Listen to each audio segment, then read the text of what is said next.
Hey everybody, thanks for watching. Hit the bell, subscribe. We have new content coming out daily. Make sure you subscribe. God bless you guys. Victor Marx. Victor, Good. how you doing? Good to be here.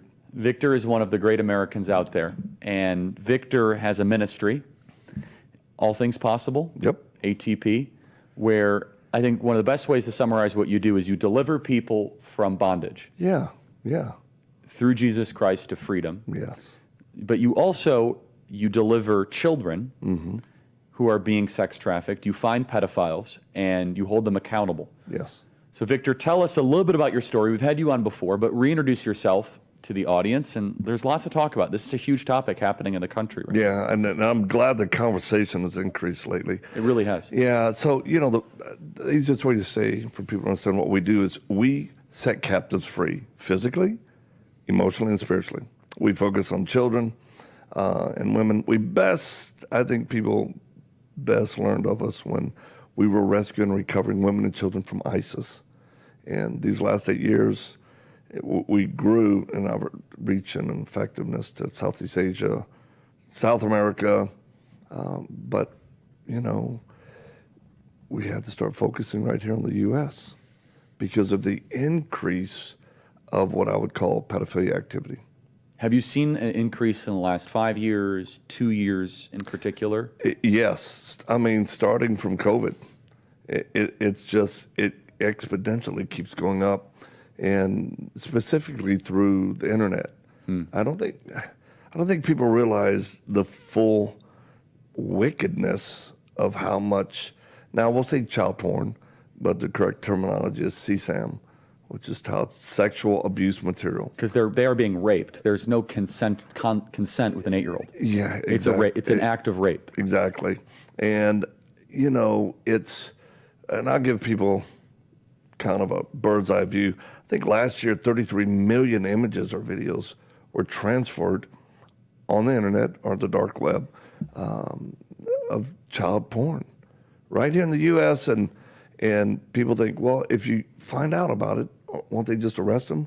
Well, there was just a little over 300 convictions.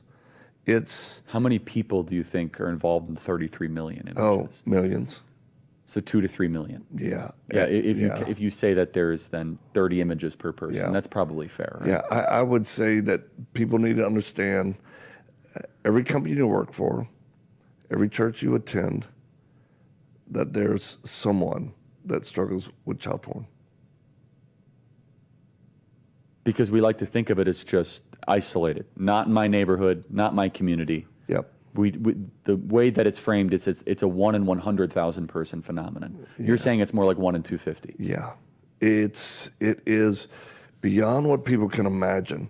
And through our social media, I keep posting. I'm so sick of posting pastors and judges and businessmen that are busted for child abuse.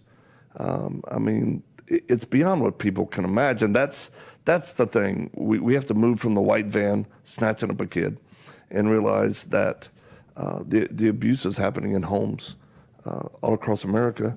And oftentimes it's like a pimp once said, he appreciates the dads and the stepdads and the uncles for preparing the girls.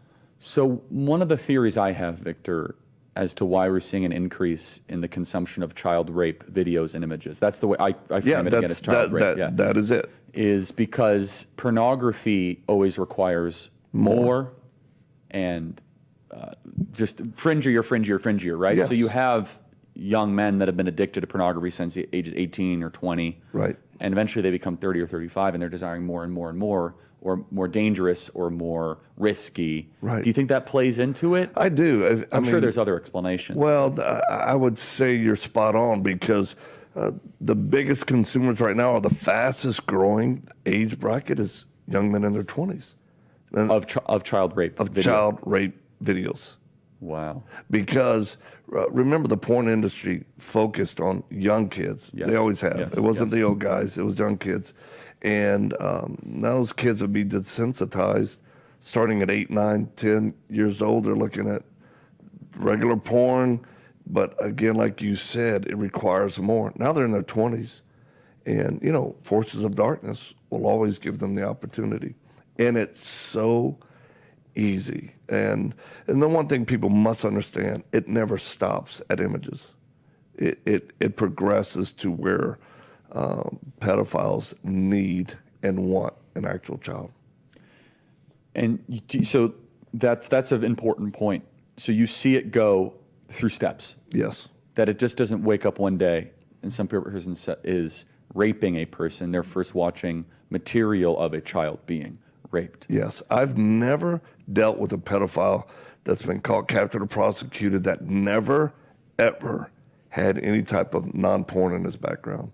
And certainly like no child porn. It is a progression, and it is always part of it. And that's actually how we catch many. And some people, it might start with a struggle or an addiction to adult pornography. Yes. And then they might start getting into weirder and more evil and perverse and profane stuff. Right.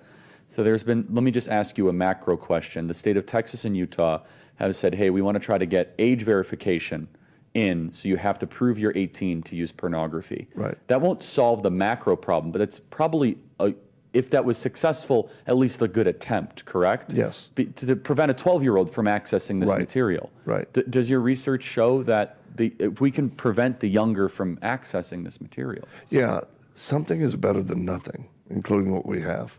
And legislation is part of what we do to try to get things passed so that, one, we need enforceable laws. Two, we need more funding through our agencies to actually do this. It's so overwhelming. It's equal to a tsunami, not just little waves come in. It is a tsunami that's coming, and it's earthquakes that have hit already the foundation and the moral fiber of our nation, which weakens all of us, and it's dangerous.